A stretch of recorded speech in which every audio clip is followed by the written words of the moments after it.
Welcome everyone to episode 26 of this Treasure Inside Edition. I am Chaz McGruver joining you again, and again joining me is the management. The management, how are you doing this week? Fantastic. I am excited to be here and talk about the past and future box and what new stuff you're cooking up. Oh, that's a spoiler, as they say, but that's fine. We will be talking about past and future box today. But to be honest, you could have said that not knowing what I was going to present, because that's all I talk about, really, with regards to this Treasure Inside Edition. It was a total guess. I just nailed it. Let me guess. You found something in the word search. No, actually, not word search related, to everyone's relief. Different part of the chapter I wanted to talk about. But we didn't record last week. We had a great chat with Phoenix Matt from Seven Paces last week. I was flying solo last weekend with just the kids and me. And anyone who's done that knows you're basically doing two jobs in one. So I had no time to record. But how have you been the last few weeks? Have you done any treasure hunting? But you're starting a whole new job. So you're obviously very busy. Yeah, no treasure hunting. Just got drunk in a pool again. So it's just another summer weekend in Florida for me. It sounds like that's on the docket every weekend. Yes, absolutely. As it I'm the should be. tannest I've ever been. That's great. Okay, so just wanted to run through a few quick things first. First of all, I wanted to run through the treasure hunt token hunt that was put up after the last episode. Now, again, this hunt was prepared by the lovely Pamela. Now, Pamela's been sending me some treasure hunts to put up. I think this was her best one yet, and she's actually surpassing me now with the hunts. I thought it was great. That hunt has not finished yet. Okay, so I can't run through the solution, but I can tell you that two people have solved it. Now, I'm going to give you one guess of one person that already has. Can you guess one person that's done it? Is it Jim? Jim has done it. Jim has solved it. The other is Mr. Gabs underscore SA or Gabs SA #0 at Discord. So he's also getting into the hunts as well, and he's been solving them almost at the same rate as Jim. So congrats to those two. If no one else solves it before the time is up, then one of them will grab the prize. So I'm looking forward to seeing which one. Okay, so let's move on to the past and future box. Are you ready? Are you ready for some more past and future madness? I can't take the suspense anymore. Okay, so I was looking through the past and future box again, and I have to say, this is a kind of a web of clues I'm trying to put together in a coherent manner so people can follow it. But, one thing I was thinking with the past and future box, with every other chapter, we understand what the title means of the chapter.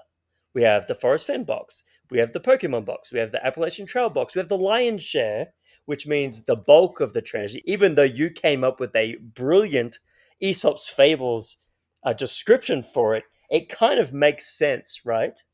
Yeah, their names all stand on their own and give you some idea or clue as to location or general theme.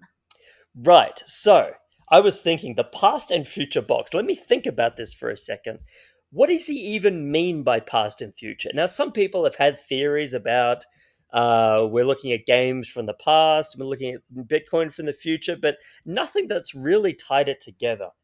So I was thinking as well that he mentions the moon quite a bit in this chapter. So I'm going back towards the text, not just the word search and the cryptogram, the text of the chapter, and trying to draw some themes. So he talks quite a bit about the moon. Now I'm going to give you a little quiz, mismanagement. What would you call past missions to the moon? What's a word that comes up? Apollo? Correct. Very good. Okay. Yay. I'm listening to that podcast. I'm listening to that podcast right now called Buzz with John Lithgow as the narrator, and it's about Buzz Aldrin. Oh, great. I'm sure that's a very colorful podcast. Is there a bunch It of is really conspiracy good. theories thrown in as well? No, it's kind of a narrative. It's more like the story about Buzz Aldrin that nobody knew. Oh, so when did his circuitry go haywire? I haven't got to that episode yet. Oh, okay, you haven't got to that part. Okay. Yeah, there's a lot of fun stuff ahead with Buzz Aldrin. Okay, so I'm not sure if you know this or not, but what would a future moon mission word you could think of? Future moon There mission. is moon missions planned in the near future. Do you know what the name of those missions are? I do not. Okay, Enlighten me. that's okay. It's Artemis. The Artemis missions are planned coming up in the next few years to go around the moon and land on the moon in 2028 or something like that, right? Now, would it And surprise isn't Artemis also part of, and I might be spoiling it here, spoiling your theory, but isn't Artemis part of the Ernest Klein, the, what's it called? Ready Player One? Yes, Yes. you are spoiling my theory, so thank you very much. But that's only part of it. Okay, so, okay, pretend to be surprised in a second. But would it surprise you that Apollo and Artemis are actually twin brother and sister in Greek mythology? Interesting. Okay, I like it. Okay, okay. Would it surprise you that Artemis is one of the main characters in Ready Player One? Oh my goodness, that's right. Wow, we're really getting somewhere with this now. Okay, but there's more to this as I started looking into it. Now, there's some minor things and there's some more major things. Let me start with a more minor thing. Do you know that the father of these two twins is a little known Greek god called Zeus? And Zeus was born on, is there an island of Greece? Is there an island of Greece you remember that's in the word search that was significant? Crete. Zeus was born on Crete, their father. So, is Okay. Crete related to this I'm Greek buying. mythology? I'm buying this one, Chaz. Okay, well, there's still more. There's still more. Okay. Okay. Okay, would you believe? This is how I introduce all my theories. I started with would you believe that Apollo is actually the god of the sun and Artemis is the god of the moon. Okay, so a little bit of a flippy flop there from what I would expect, but okay, that's good to know. So we're talking about night and day, past and future, light and dark. Yes, and yin and yang, by the way. So yin and yang is opposite. So Ah, light and dark, sun and moon, I believe. Okay, but there's more to okay. this theory, not just the sun and moon for the sun and moon's sake. I was looking back through the chapter and realized he talks about the moon quite a bit. So that part is taken care of. But actually, he talks about this in the chapter of its surface would reflect a state of gold from the sunshine through my window. Okay? And he talks a lot about the moon. But the thing is that really ties this all together. When he first talks about when he received the box, he says, its sleek aesthetic harkens to a world yet to come. The top and bottom are glassy smooth, but its sides are forged to make an undulated texture that appears not unlike the surface of the moon.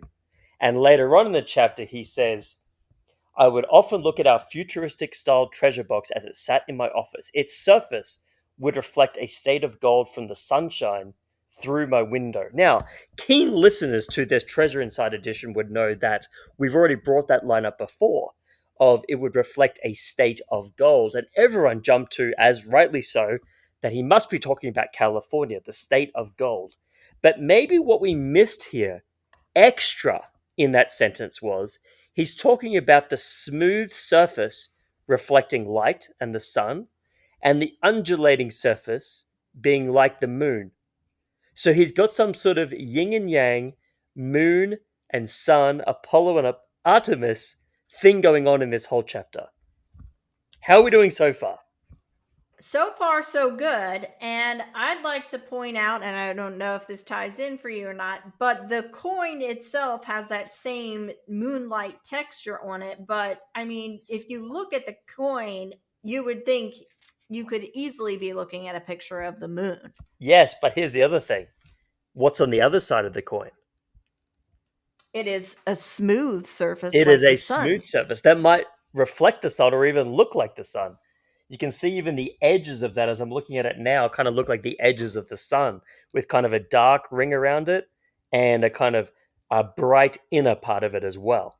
So there's so many things here that tie to the sun and the moon and Greek mythology, which I'm very disappointed in because I was expecting this chapter to be very logical and a word searchy and Bitcoiny and technical. And he's drawn me back in. I know he lit up a doobie when he was writing this chapter, started reading about Greek mythology, and now it's ended up in the past and future box. This is my current theory. I'm really hoping that Doobie is safely inside the treasure box, and when you find the treasure box, there's just a fatty in there as well. Yeah, it was maybe half of one that he was smoking when he started writing the chapter, and he kind of just threw it in there. Perfect. But I really think there's a lot of Greek mythology here. And you know what I was thinking? I started reading down the Greek mythology route, and I thought, wait a second, I host a podcast with hundreds of listeners. And I know within these hundreds of listeners, there's someone that's an expert in Greek mythology. If anything I have said has started to tweak something in your mind about Greek mythology and things you've read about the past and future box, please come and join us and discuss it. And to this end, we have actually created a Discord server for this Treasure Inside Edition, spelled exactly like that on Discord. Why don't you come into our server, whether you have comments on this particular theory or not, and start to discuss this theory or other theories we've talked about. So, what I'm calling this is a starter segment. We're going to build a theory together. This is a segment where I come up with an idea and then the community helps build it towards a solution. Mostly because I don't have the effort or the intelligence to complete it all the way. And if you've been interested and ever listened to podcasts and been like, man, it'd be cool to be on a podcast, I want to explain to you how easy it is to do this. This is not anything complicated. It is just like getting on the phone with your friends and having a chat. It's like as easy as joining a Zoom call or any other call. You can do it on your computer, you can do it on your laptop, you can do it on your phone. We make all the magic happen. All you got to do is come on and talk to us, and bing, bang, boom, you're on a podcast. Yes, it's having a chat. That's what we want to do. Having a chat with very bright people who are interested in this Treasure Inside Edition. And so come into the Discord server if you want, have a few comments and chats in there, and we can also arrange it in there if you want to come join us and have a chat about your theories about the show. And to that point about the Greek gods, I think that mythology is one of those things that it could be tied anywhere in the book, not just past and future. So if you have just general mythology ideas and you want to bring them to the table, we're happy to go outside a past and future box as well. So there's a lot to do there. I think one thing though that is also there that isn't so much with the sun and the moon, but about the past and the future that's a separate theory, and maybe it ties in too. But he does talk about a state of gold. So gold is mentioned. Gold is kind of a past way of holding money. And Bitcoin is mentioned. And Bitcoin is kind of seen in his own words as the future of holding value financially. So there is that there too of gold and Bitcoin being the past and future of the financial system. That's something I mentioned too. Ah. What I did look at though was because he mentioned his grandparents, I was obsessively trying to look into the grandparents of these two figures, Artemis and Apollo. One of them was Kronos, and Kronos is actually the father of Zeus. And interestingly, by the way, he ate his own children so they didn't overthrow him. So it's a really nice bedtime story the Greeks used to tell their children. But Zeus got away, ended up taking him over, just like he thought he would. But Kronos is the god of time, and he would kind of swing his scythe and Hmm. bring in a new epoch regularly, right? So it makes sense that Kronos is tied to Bitcoin because he mentions that Bitcoin creates a new Bitcoin every 10 minutes. It's kind of similar to what Kronos was doing, creating new epochs as well. So, confirmation bias. I want to go through a few things here. I'm very aware of confirmation bias. I'm going to bring up a few things that I found that are not related to anything in the past and future chapter. So, things like the scythe from Kronos. So the other thing that came up was that Artemis and Apollo are both associated with a bow and arrow. I have not seen a bow and arrow in the past and future box. Again, If I'm wrong, tell me. The only thing is, the O's in the word search right in the center kind of look like an arrow. That's as close as I got. My next phase, though, is generally with mythology, you also get constellations. So my theory was the O's in the word search would relate to some sort of constellation. I haven't gotten that far yet, but someone else can help me with that as well. I bet you there's somebody that's been digging into that already. There's a lot of astronomy buffs out there. So I also looked into Joy's Serenade this week, and the reason why I didn't lead with this was it wasn't that fruitful. But I actually looked back in some of the Kaolazar's Discord server for Joy's Serenade to see if anyone had been talking about anything interesting relating to that poem. This is another one though, where when I talked about the past and future box, no one really knowing what that title meant, it's really bizarre that still no one really knows what the Joy Serenade is. It's this random poem at the end of the book with no explanation. And I find it kind of interesting that no one knows what it is actually for. Yeah, and he's never really talked about it in interviews as its own entity, right? So we've got the first half and then the second half with the little boxes. And then we go into this section that's some more of our treasure items. And then Joy's Serenade is like its own little section too before you hit the postscript and acknowledgments. Yeah, that's very strange. Some people think it's kind of a blueprint on how to solve all the boxes, and I think that makes sense. It's kind of a Oh, summary of like how you need to look at this whole thing. And some people have said that each stanza is related to the box. Now, there's actually seven stanzas and only five boxes, but it could be that there's a okay. start and a finish, and within the middle, there's these other stanzas that relate to some of the boxes. Okay, but it's so cryptic that hardly any of them you can even tie anything to any of the boxes. So, a few things. There's one thing that was very interesting here. There's one thing that says, see how far you go. Use Will's straight edge. Will apostrophe S, straight edge. So someone pointed out that even though a lot of people said this is very obvious, I don't think it's that obvious that he's talking about Occam's razor there, that the simplest explanation is usually the correct one. Because straight edge being razor, and actually Occam's razor, his name was William Occam. So William's straight edge, William Occam's razor. Okay? Okay, so I have the first edition of the book, and in my edition of the book, Will's, the W is not capitalized. So we need to know if that's capitalized, if that's one of the typos that's been That's corrected. true. We should look into that. One other thing I was looking at was it says an X leads the way. I was convinced that this was Twitter related, that X.com was there. I actually looked up profiles of leads the way, and there were some there, but there were Korean accounts created in 2010, so I thought it probably wasn't related to that. But what is really, like I said, interesting about Joy Serenade is not what people have found so far, but what people haven't found. No one's found anything really with Joy Serenade. So it remains a mystery hidden there at the back of the book, and no one's really talking about it. But I think if we start to make some progress on that, we may unlock some secrets about how to solve all these treasure boxes. So on the an X leads away, what I find interesting is it says you can take your own path and X leads the way, or simply follow shimmering circles of gold. So it's like those things would be equal. Right. Oh, right. And an Okay. X and an O are opposites in a way. Like a circle being an O. Ooh, I see what Yeah. you're doing there. Shimmering circles of gold. And I think the shimmering circles of gold can actually tie into like the Olympic theme that I know some people have for the coins. They Yes. like arrange them in the order of the Olympic circles, and then the lines go to different locations, obviously.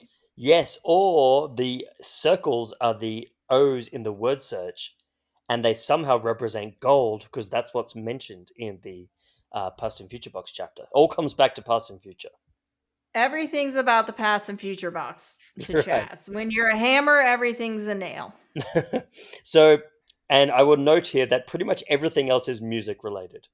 So I think if you've got a strong music background, you have an advantage because it seems like just about everything John Collins Black does ties back to music somehow. Yeah, even the last line says, "You can sing harmonies as you travel home." All right, so that's my theories for this week. Please join us on the Discord server. Talk about the past and future box, Greek mythology, sun and moon, gold and Bitcoin, dark and light, the box, the coin, it's all tying together. We just have to plow forward as a There's Treasure Inside Edition community and solve it and distribute the prize amongst a few hundred people. Exactly. And that's what I feel like is going to happen. I do the same thing with the AT box where I just continue to build theories and ideas and then collect all that information. And then I feel like one of these days I'm going to hit on something specific and then it's going to go. And that ties in with this that I already figured out. And it's just going to be, that pulling the thread and just pop, pop, pop, pop, pop. And Yes. all the things are going to tie together. And then I'll be rich. I like that jump. It just like jumped to I'll be rich. Yeah. Well, I'm not Yeah. sure about you, but I love the times when you're not even really thinking about the box. You're thinking about something else and something hits you and you're like, wait a second. That could be related to the treasure box if there's treasure inside. And often it seems like that happens more than when you're trying to look at what the solution is. Oh, absolutely. And I've had the late nights where I'm like till 3 or 4 o'clock in the morning, my eyeballs are bleeding, staring at the computer screen. And then I make myself go to bed. And then I'll have a dream and I'll wake up in the middle of the night and the dream will have my brain will have solved it in a dream. So, Yeah. obviously not completely, but I'll be like, of course, it was arrows or whatever. Okay, well, I'm going to mull on that this week. I'll be digging into Greek mythology. Anything exciting for you this week? I am going to be doing more digging into Beyond the Map's Edge, actually, because that is the hot topic these days. And apparently, Justin Posey thinks it's going to be solved soon, is what I've heard. So I don't want to miss my chance on that. But hopefully, we'll have some more to talk about that next week. And I'm going to be looking for people on Discord, chat rooms, wherever, trying to find some people to come on the show. We want to have the show be about the community and not just us talking about our ideas. We'd much rather talk about your ideas. Yes. So, if, like I said, if you've ever felt, hey, it'd be cool to be on a podcast, we will give it a whirl. Sounds great. All right, everyone, you have a great week. We'll see you on the forums. We'll see you on our Discord server. And let's talk to you later this week, next time we talk. Have a great week, everyone.